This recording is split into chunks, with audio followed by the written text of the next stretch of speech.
Okay, the RocHobby MB Scalar Jeep I like it right out of the box. It's pretty good. It's got a crawler suspension in it, so it's got a lot more travel than even the real Jeep had. And when it's empty, it acts like a crawler, and it's a lot of fun. You can cover, pretty big obstacles with it. But once you start putting weight into it, it's a whole different story. And I wasn't really looking for an RC Jeep or a rock crawler. I was looking for a realistic scale model that can move on its own.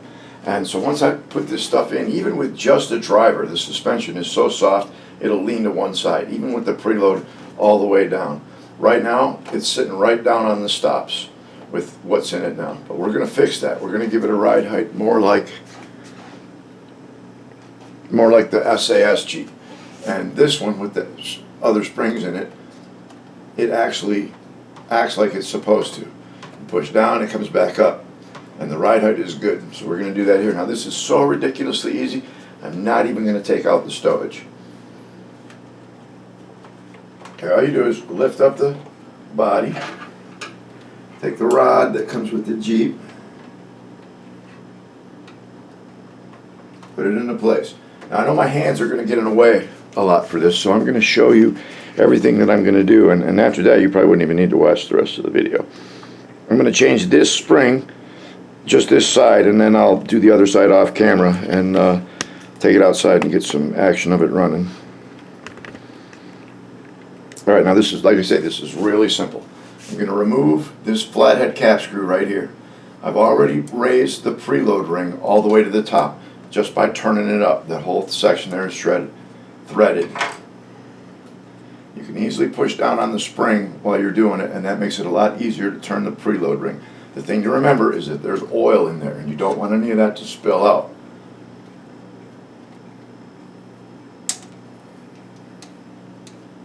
Once I've removed this screw, I will then unscrew the cap, holding it upright and carefully.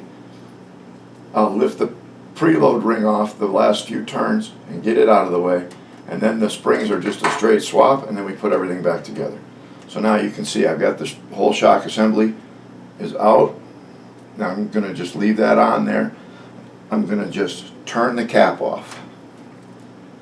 It just unscrews off of there. Now it's probably a better idea to take this off. Okay, so I'm going to remove the screw. The other piece stays in place. Now if I had done that with the cap off, I'd have lost oil. So you have to be careful with these.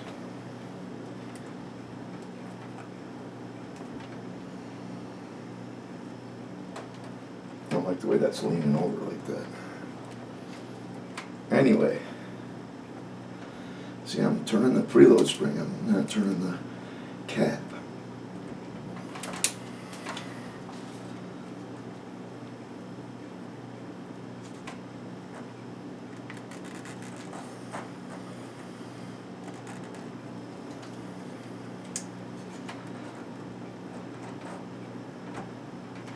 This was a lot easier on the other Jeep. There we go. I got the cap to break loose. Like I said, my hands are probably in the way a lot for this. So I'm reloading the cap. Now you can't see it, but that's filled almost to the top with oil. Now the bad part about what I just did was I actually turned the preload spring back down. So I'm bringing that up, or the preload ring, or plate, or whatever you want to call it. It's a fairly fine thread,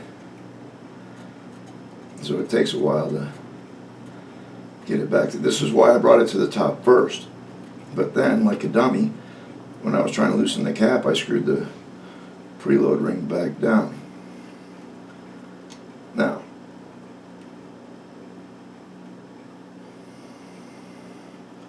preload ring is off.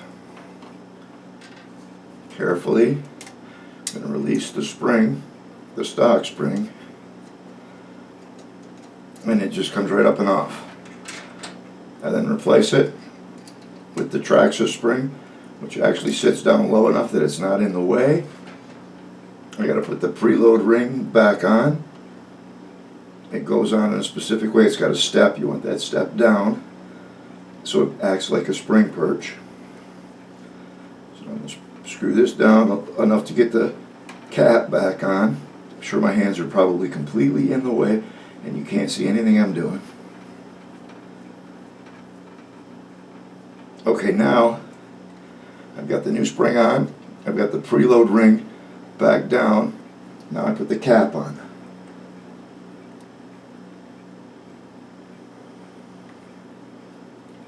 Just take your time.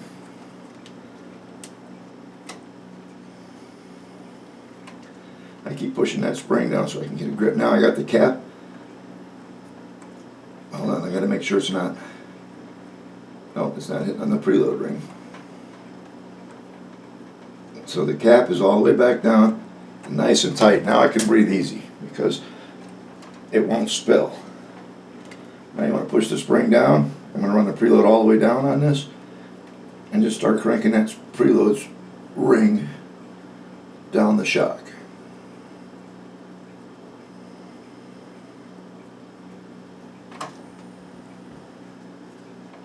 Again, it's kind of a fine thread. It takes a while.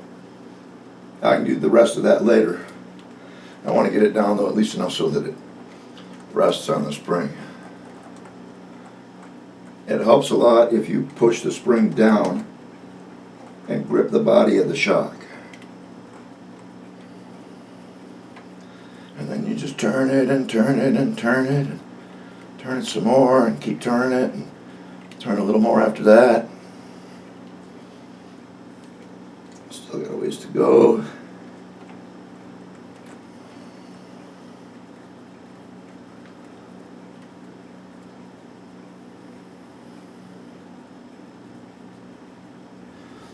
You should probably skim ahead through all of this.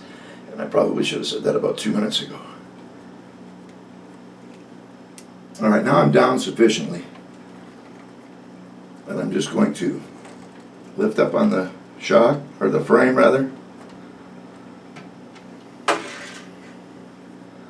going to put this flathead cap screw back in.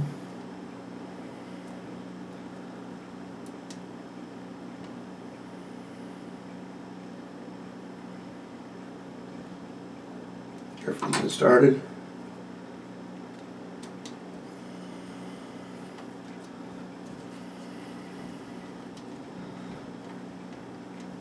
Screw the cap screw back in. Now that preload spring is not quite all the way down. Before I do the outside video, I will fix that. Just run the cap in until it stops, and there you go. Spring changed.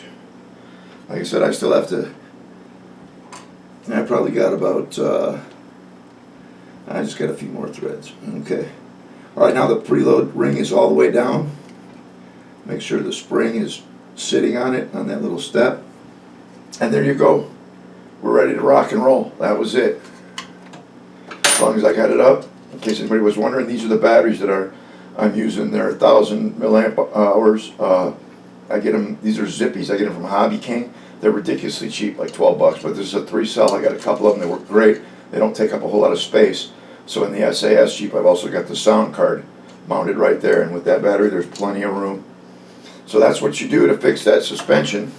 And even with just one side done, we're going to see a remarkable difference. See that? We didn't have any. And once I get the other side in, it'll probably ride about there. And we now have suspension in our Jeep. You can see the difference in the springs. It looks quite dramatic. But these springs are very mushy. They're very easy to compress. These, not so much. They're a lot stiffer.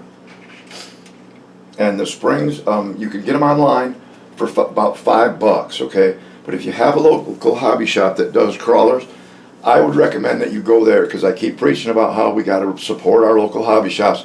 So I got mine at the local hobby shop, and I went back and I bought 2 more pair, and they were $7 a pair, which was $2 more than what I would have paid online. But I went ahead and got them at the local hobby shop to try and practice a little bit of what I preach. So there you have it, boys. Very, very simple operation.